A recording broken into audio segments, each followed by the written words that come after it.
flight deck makes a pattern of marvelous synchronization. The precise position of each aircraft, bomber, fighter, torpedo plane, is so crucial a matter that scores of plane directors are required to control the traffic. They learn to park incredible array power in what seems impossibly minute space, and simultaneously surging to machine guns and aircraft cannon. Here's enough to eliminate several Zeros and Messerschmitts.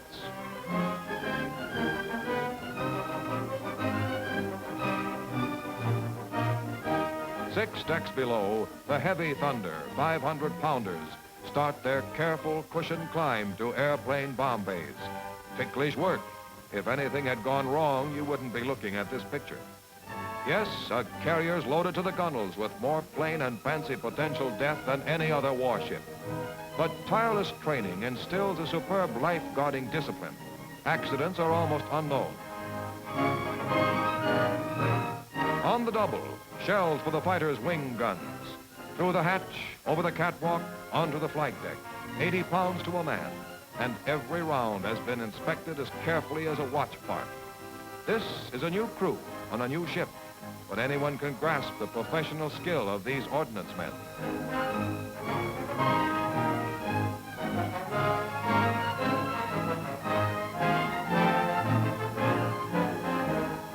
More than 100 aerial navigators will chart their separate courses on this shakedown voyage. Every carrier pilot depends on the ship's navigation staff for the precise location of his base.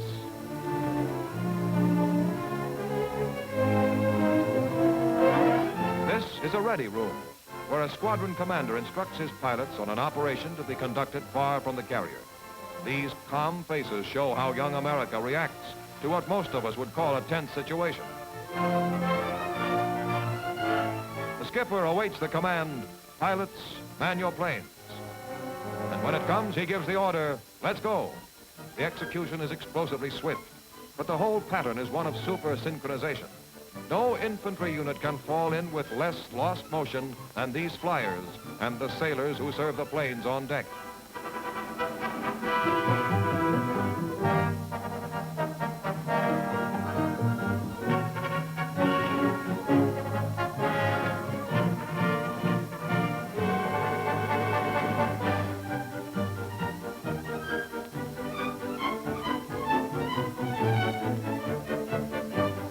Before any aircraft takes off, its pilot must have checked its condition.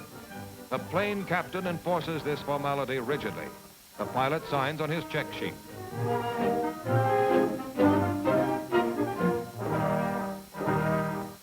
And when the air officer signals the bridge that he is ready, the carrier swings into the wind.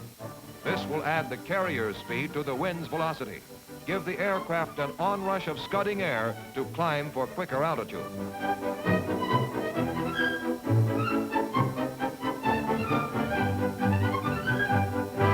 And now the concerted deck activity nears its climax. Guardrails come down. The floating runway is clear, and the ship drives straight into the breeze. On the flight bridge, the air officer commands, start engines.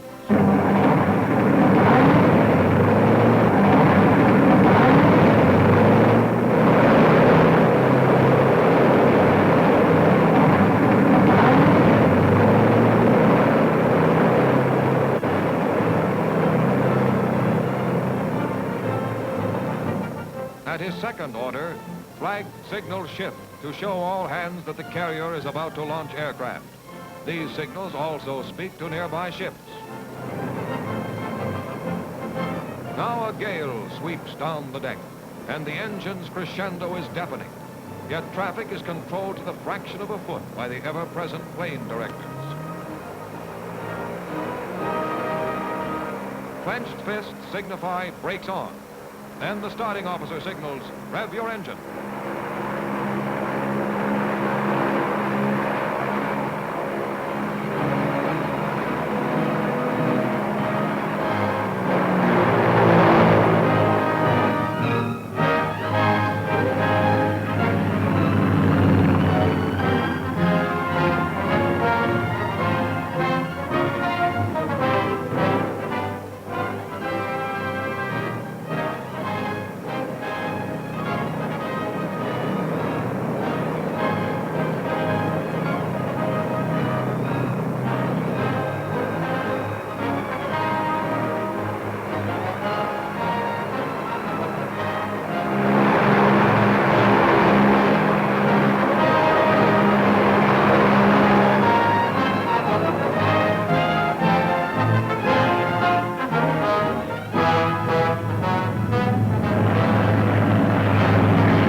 a carrier crew doesn't stand about waiting for the return of its birds. Down to the hangar deck go all aircraft that were not sent aloft.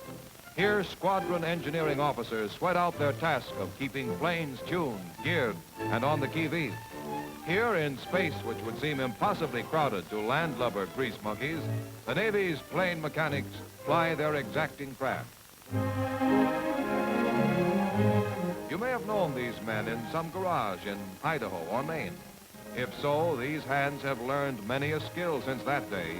One thing is sure, no civilian machine shop anywhere can muster such facilities as these until this carrier, every carrier, wears the badge of victory. And here are Naval Aviation's metalsmiths, a self-contained factory for plane parts, the age of flight below decks. The sailmaker's loft, 2 decks below, seems a quaint, incongruous novelty. Here are nostalgic reminders of crafts old mariners knew. Yes, ancient skills carry on with the new. Small craft tucked away hereabouts still fly canvas. Relaxation is ammunition and armament for tense days ahead. Hence this retreat directed by the ship's chaplains. These men write letters and like to get them. Make a note of that. Cruise quarters, tight quarters. A good deal more than bunk drill goes on down here. So a hot horn syncopation may color a dream of home. There are studious sailors working toward rank and pay boosts and other financial betterment enterprises. Word from the galley is generally gala. The good news is veal today. Some sliced thin, some super savory cutlets, and no red points are needed. Grouse about the provender? Sure. But just try to beat it any old time on shore leave and meatless Tuesdays, with stuffing and all the fixing.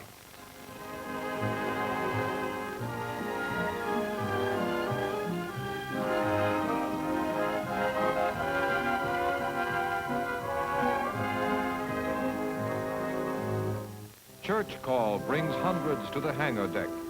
Here, against a background of war's most lethal implements, men stand on armor plate and sing the solemn hymns of home.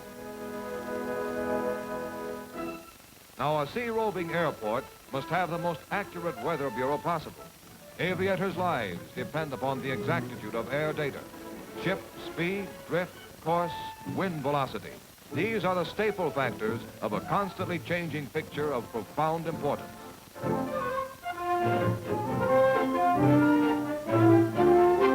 And anti-aircraft gunners must know cloud height and must learn to allow for the bullet-deflecting air current upstairs.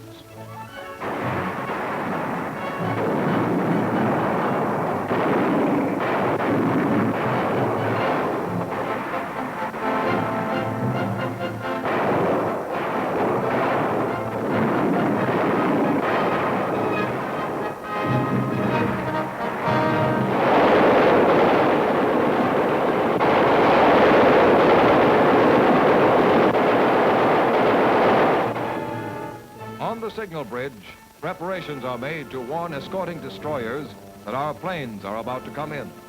And these flags spell out the message with almost typewriter speed. An art as old as the Navy. Essential when radio silence keeps the enemy guessing and the warbirds are returning to their huge nest.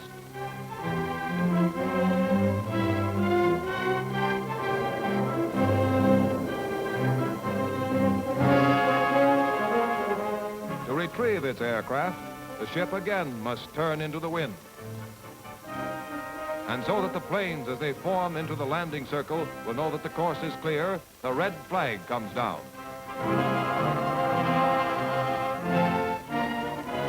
Here a plane swings in from the circle, its pilot taking orders from the landing signal officer, an infinitely sensitive control.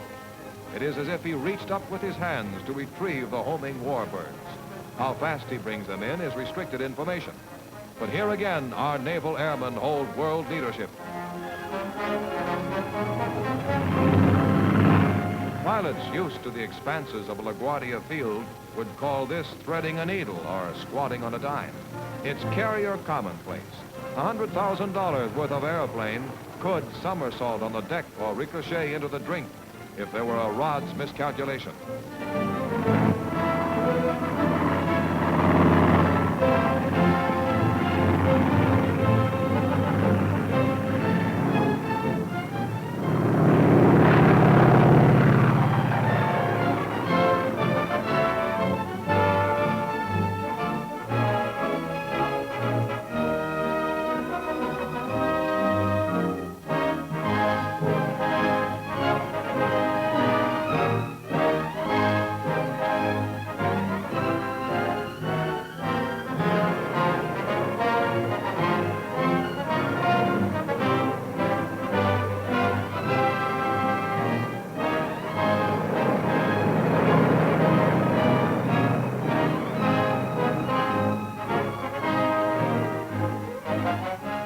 On a shakedown cruise, an occasional error of judgment may creep in, and the landing signal officer gives the wave-off signal, sometimes adding an eloquent personal touch.